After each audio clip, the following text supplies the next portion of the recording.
Have you ever exploded in anger, said words you regret, and then wondered later, why did I lose control when I clearly knew better in that moment? Have you ever looked at your body, your health, your constant fatigue, and quietly asked yourself, is this really the destiny life wrote for me? Or the result of all those small habits I keep repeating every single day? Welcome back to the channel, my friend. I am glad you are here. Today we are going to talk about something that sounds very lofty on the surface, but actually lives in the most ordinary corners of your life. The idea that your heart is already like a Buddha, pure and bright at the core, and that your temper, health, and destiny are not random, but are being written every day by your patterns, your habits, and your choices. The original text behind today's script asks a very sharp question. People talk about cultivation, practice, karma, destiny, but then they stay up until 2 in the morning, scrolling on their phones, complain every day, speak harshly without restraint, eat and drink without care, and wonder why their body collapses and their life feels messy. If your heart is originally like Buddha, why does your daily life look like a battlefield? So in this long video, I want to sit down with you and explore 3 layers of this question. First, what does it actually mean to say that the human heart is already Buddha? Is that just a beautiful phrase from spiritual books? Or does it point to something real in you, right now, beneath your temper and confusion? Second, how do your daily habits minus the way you wake, eat, speak, react, rest, think minus slowly change your temperament, your body, and the direction of your destiny, without you even realizing it? Third, if you really want to change your fate, not with slogans but with practice, how do you begin? Not by forcing yourself to become a saint overnight, but by adjusting your habits one small piece at a time, in a way your body, mind, and karma can actually handle. We will walk through stories, not theories. We will meet people who prove, painfully and beautifully, that your heart can be pure but your habits can still drag you into suffering. And that when you align your habits with your deeper nature, something like a quiet miracle begins. You do not have to be religious to follow this. You just have to be honest enough to admit that your current habits are quietly building the life you are living now. Let us begin with the first layer. Your heart is Buddha. Forget the statues and temples for a moment. Put aside the images of monks and incense. When teachings say your heart is originally Buddha, they are not saying you are a god. They are saying that beneath all your conditioning, fear, and desire, there is a part of you that naturally leans toward wisdom, compassion, clarity, and peace. You have seen this in yourself before. Think of the moments when you spontaneously helped a stranger without calculation, when you forgave someone even though no one forced you, when you looked at a sunset and felt deeply at home, when you saw a small animal suffering and your chest hurt. That softness, that clarity, that sense of connection is your Buddha minus like heart showing through. The problem is not that you do not have this heart. The problem is that it gets covered, day by day, by dust. The dust looks like this repeated anger that you do not question, complaining habits that become your default language, endless scrolling that scatters your attention, junk food and bad sleep that make your body heavy and your mind foggy, envy and comparison that twist your view of yourself and others. Each one is a speck. One speck is nothing, but day after day, year after year, that dust thickens. It is like taping layer after layer of dirty plastic over a clear window. The sun is still shining outside, but inside the room grows dim. People say, see, there is no light, but the light never left. The window is just covered. This is why ancient teachings put so much emphasis on habits. They knew that your Buddha minus like heart shows itself not in big, dramatic moments, but in the way you handle small situations every single day. Now, knowing this, let us walk into our first story, about a man whose temper was not just his personality, but the direct result of his daily habits. His name is Daniel. 20s. His friends joked that he was a living volcano. Little things set him off. A slow waiter, a crowded train, a traffic jam, a careless comment from a colleague. You could see it on his face, jaw-tight, eyes sharp, voice rising. At first, he did not think it was a big deal. He said, "That is just how I am. I am straightforward. I do not know how to pretend." Sometimes people admired his passion. Sometimes they were scared. He had good sides too. He worked hard. He was loyal to his friends. He helped his parents financially.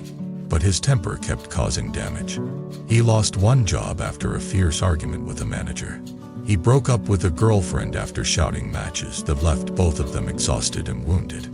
One day, after a particularly ugly fight over something tiny, his girlfriend said quietly, "You know, your anger is not just about me or this situation. It feels like your whole life is sitting right behind your skin, waiting to explode." That sentence stayed with him. Around the same time, he went for a checkup because he had been experiencing frequent headaches, heart pounding, and sleepless nights. The doctor checked his numbers and said, "You are too young to be this stressed. Your nervous system is on constant alert. If you keep going like this, you will burn out early." On the way home, he thought bitterly, "So my fate is just to be an angry, unhealthy man. Great." But a small, quieter part of him asked, "Is this really fate? Or is this something I am building?" He began to observe himself more closely. He noticed that his worst eruptions happened on days when he had stayed up late the night before, eaten badly, and spent hours drowning in negative content online. He noticed that his mind always rehearsed old grudges while he was stuck in traffic. So by the time something small happened, his emotional tank was already full and ready to spill. He realized something both simple and terrifying: his temper was not random. It was trained by his habits. Every night of staying up scrolling, he was weakening his brain's ability to regulate emotion. Every day of eating junk and skipping water, he was inflaming his body. Every hour of complaining, gossip, and outrage media was feeding his mind with firewood. So when a spark fell, of course there was a blaze. Up until then, he had always labeled himself as hot-tempered. Now he saw that his nature was partly a product of practice, just not the kind of practice he wanted. One evening, he remembered something his grandmother had once told him when he was a child. He had got into a fight and shouted at his mother. His grandmother had pulled him aside and said, "Inside you there are two wolves. One is angry, impatient, and cruel. The other is gentle, patient, and wise. Every day you are feeding one of them with your thoughts and habits. The one you feed more will grow stronger." Back then he rolled his eyes. Now, lying awake at 3 in the morning, chest tightened, head buzzing, he heard her words like a bell. He decided, not dramatically but quietly, to start feeding the other wolf. At first, he focused on the simplest habits. He forced himself to sleep earlier, at least a few nights a week. He reduced caffeine and heavy food at night. He stopped checking his phone the moment he woke up. Instead, he took a few deep breaths and reminded himself, "Today I will try not to be ruled by anger." He failed often. He still snapped. But he started catching himself just a bit earlier each time. He added one more powerful habit after every explosion. Instead of justifying himself, he would honestly review what happened. Where did it start? How did my body feel? What thought did I choose? Could I have walked away? Breathed, changed my tone. He did not do this to punish himself, but to understand his own pattern. He also began a simple practice he had read about. Whenever he felt anger rising, he would silently repeat, "May I not harm myself or others with this fire. May I be clear." Sometimes it helped. Sometimes the anger still broke through. But even on the days he failed, he felt a small difference. Awareness had entered the room. Over time, the combination of better sleep, cleaner food, less toxic media, and deliberate emotional practice began to shift his baseline. His fuse lengthened. He still felt anger, but it did not own him as completely. He could choose, more often, to speak firmly without shouting, to set boundaries without war.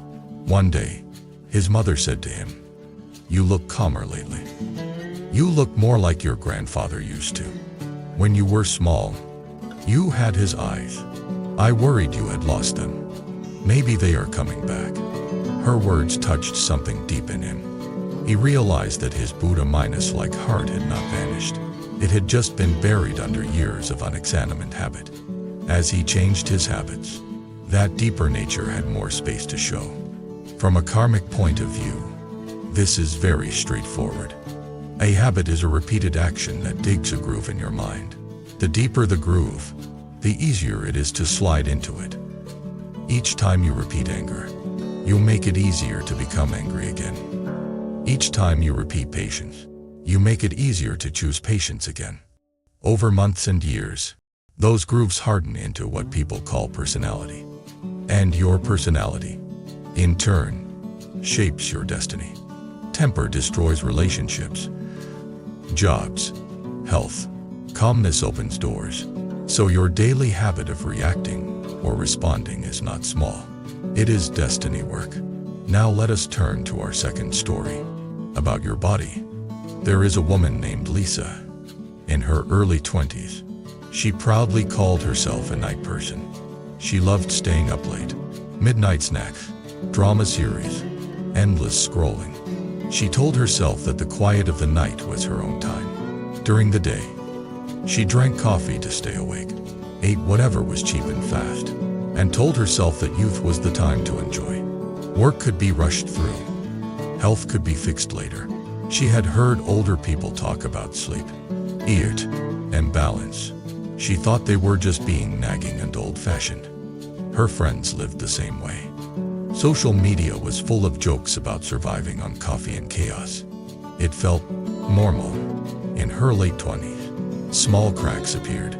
She began waking up feeling like she had not slept at all. Her skin lost its glow. Her digestion turned sluggish. She caught colds easily. She started having weird pains in her shoulders and neck. The clinic gave her vague names: fatigue, mild gastritis, tension headaches. Nothing dramatic enough to scare her into change. So she bought pills, went back to her lifestyle, and laughed it off. Her temper also worsened. Little things irritated her. She cried easily. She felt empty inside. But instead of resting, she searched for stronger stimulation. More dramas, more gossip, more shopping. In her early 30s, her body finally sent a message she could not ignore. She fainted on the subway one morning. Strangers helped her. She woke up in a hospital bed with an IV in her arm, the smell of disinfectant in her nose, and a heavy sense of having gone too far. This time, tests showed more serious issues. Her blood sugar was not ideal. Her hormones were unbalanced. Her liver and stomach were overworked.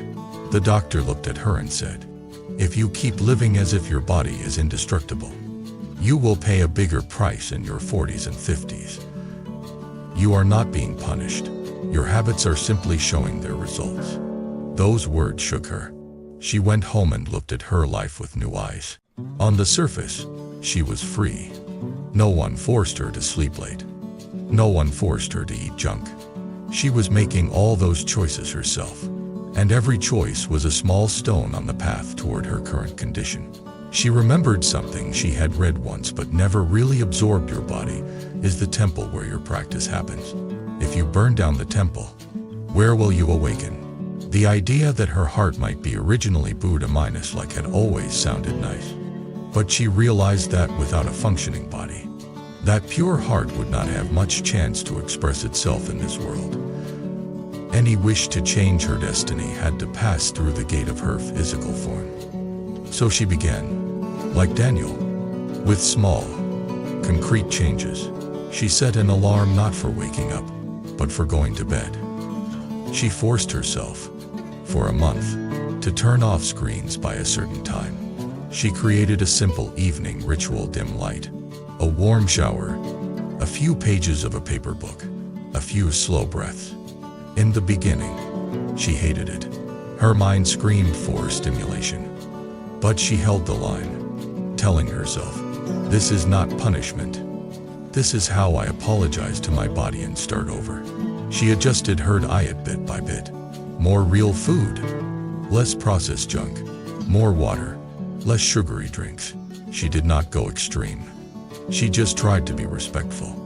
If my body is my companion for this entire life, she thought, why do I treat it like a disposable tool?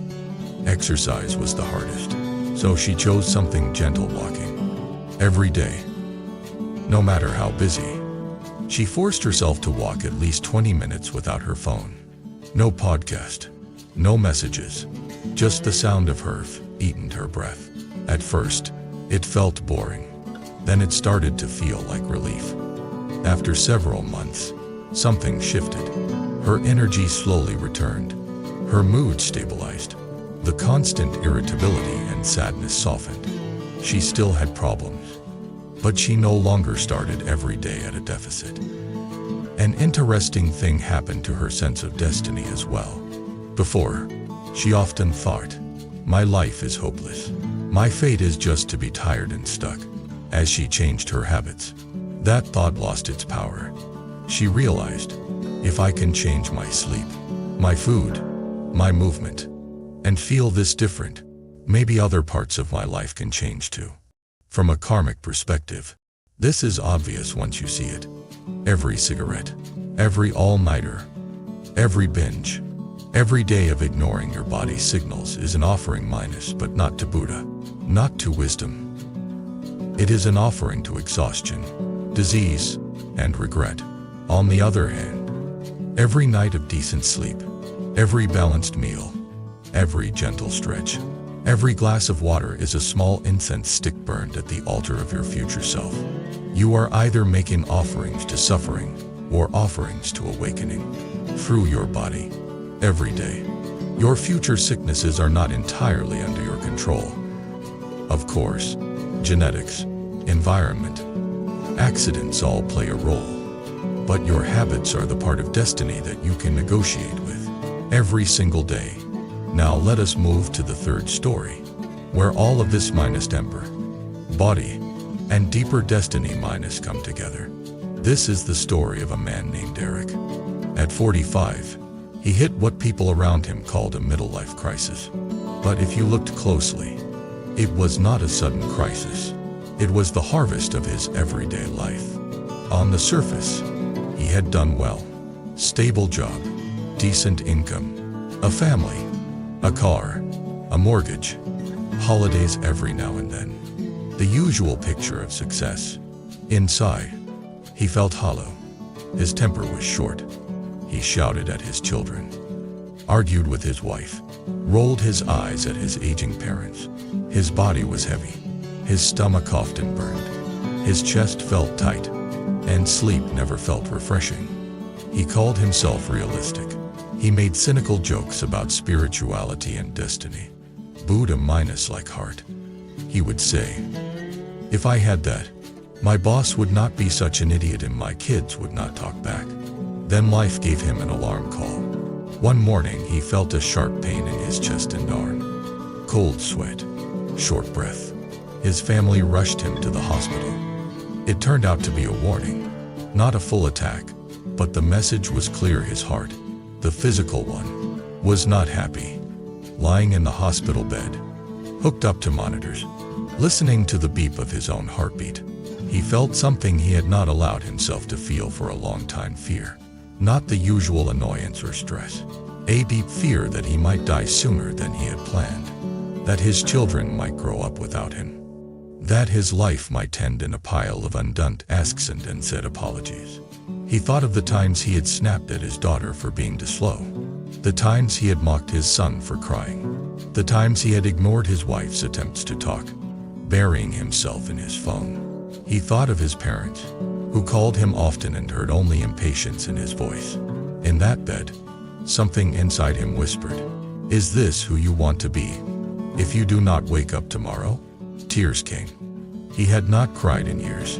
They surprised even him. During his recovery, a friend visited him and left a small book on the bedside table. It was about daily practice, about how ancient teachings of awakening were actually about how you live each ordinary day, not just about chanting or rituals. Bored and restless, he opened the book. One line hit him like a stone. Your destiny is the sum of your habits. Your habits are the children of your thoughts. Your thoughts are trained by what you pay attention to. He realized that in the last 20 years, he had trained his mind in exactly 3 areas: worry about money, irritation about people, and distraction through screens. No wonder his destiny felt like an endless loop of earning and escaping. He decided, slowly, to experiment with a different way. First, he made a vow to himself: if I get a second chance, I will not treat it as random luck. I will treat it as a debt I must repay by living more awake. He did not suddenly become religious, but he began to treat everyday activities as practice. When he woke up in the morning, instead of grabbing his phone, he put a hand on his chest and said in his mind, "Thank you for beating through the night. I will try to treat you better today." That simple act changed the way he ate breakfast, the way he walked to work, the way he reacted to stress. When he felt anger rising with his children, he remembered the hospital beep. He paused and asked himself, is this really worth shouting about? Is my ego so fragile that I cannot handle a spilled drink or a slow shoe? Sometimes he still raised his voice, but more and more often, he chose to kneel down, look them in the eyes, and speak firmly but not cruelly. He scheduled regular walks with his parents. No big events, just walking in the park, listening to their stories, letting them repeat the same things. Instead of checking his watch, he practiced listening as if it were his last chance. Because one day, it would be. He started ending each day with a short reflection. Not a long confession, just a few questions. Where did I live from my Buddha-like heart today? Where did I act from habit and fear? What is one small thing I can do differently tomorrow? Sometimes he drifted. Sometimes weeks went by where he forgot these practices and fell back into old patterns. But now, he noticed the difference immediately. His body felt worse, his mind darker. He could no longer pretend that his destiny was separate from his habits. After a year of this inconsistent but sincere practice, his life was recognizably different. His medical numbers improved. Not perfect, but better. His temper softened. His home felt less like a battlefield and more like a place where people could breathe. His relationship with his parents deepened. He laughed more, not at sarcastic jokes, but at small joys. Did he become a saint? No. But he had clearly stepped onto a different road. If you zoom out, you can see what happened. Before, his daily habits were aligned with ignorance. He fed his body stress and junk. He fed his mind complaints and distraction. He fed his relationships irritation and coldness. His destiny, naturally, bent toward sickness, loneliness, and regret. After his crisis, he began, slowly, to align his habits with his deeper nature. He fed his body rest and movement, his mind gratitude and awareness, his relationships presence and kindness. His destiny began to bend toward health and a quieter kind of happiness. This is the core message of your heart is originally Buddha. It does not mean you can just sit back and say, I am pure inside anyway, so my habits do not matter. That is like saying, the water in the well is fundamentally clean, so it does not matter if I constantly throw garbage into it. It means that you always have, deep within you, the capacity to choose differently. Even after years of bad habits, even after many mistakes, that capacity is not destroyed. It may be buried, but it is still there. Your daily habits are the shovel. You can use them to bury your Buddha-like heart deeper, or you can use them to uncover it, bit by bit.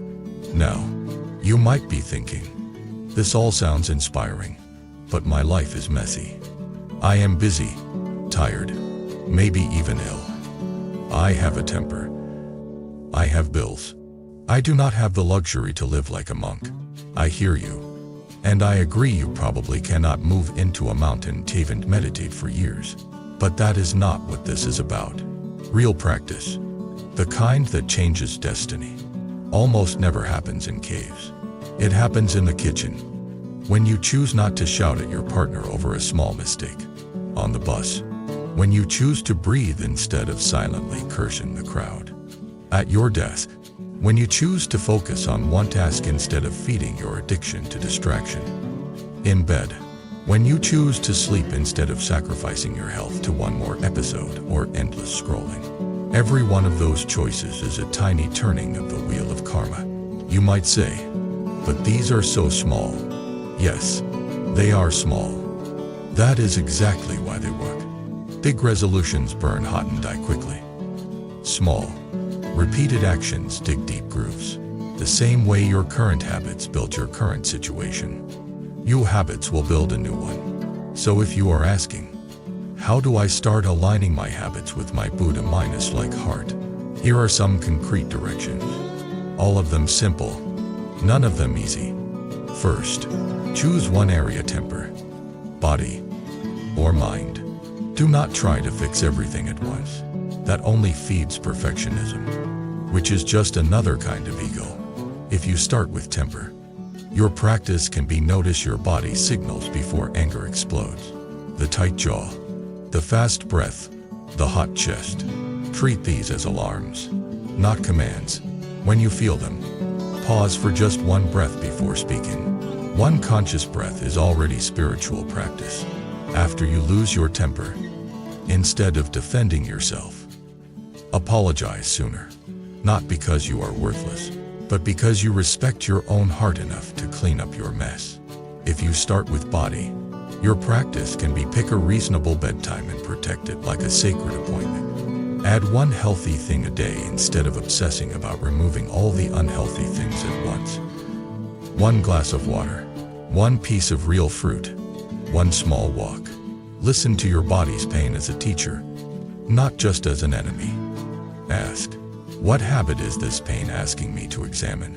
If you start with mind, your practice can be limit your daily intake of outrage, gossip, and shallow entertainment.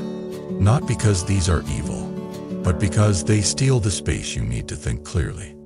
Spend at least a few minutes a day reading or listening to something that speaks about wisdom, cause and effect, destiny, and inner practice. End each day with a short reflection. Like Eric did. Where did I live from my better self today? Where did I sink into habit? What is one small thing I can do differently tomorrow? Am I saying that if you do these things, you will become rich, never get sick, and be loved by everyone? No, that would be a lie. Life is complex. Karma is vast. You carry not only your choices from this life, but echoes from your family, your culture, and perhaps longer lines of cause and effect you cannot see. What I am saying is this: your habits are the part of destiny you can touch. If you ignore that part and blame everything on fate, you are abandoning the steering wheel and then complaining about where the car ends up. Your Buddha Minus-like heart is the quiet voice that says, I can choose differently, even if only a little. Even if I have failed many times before.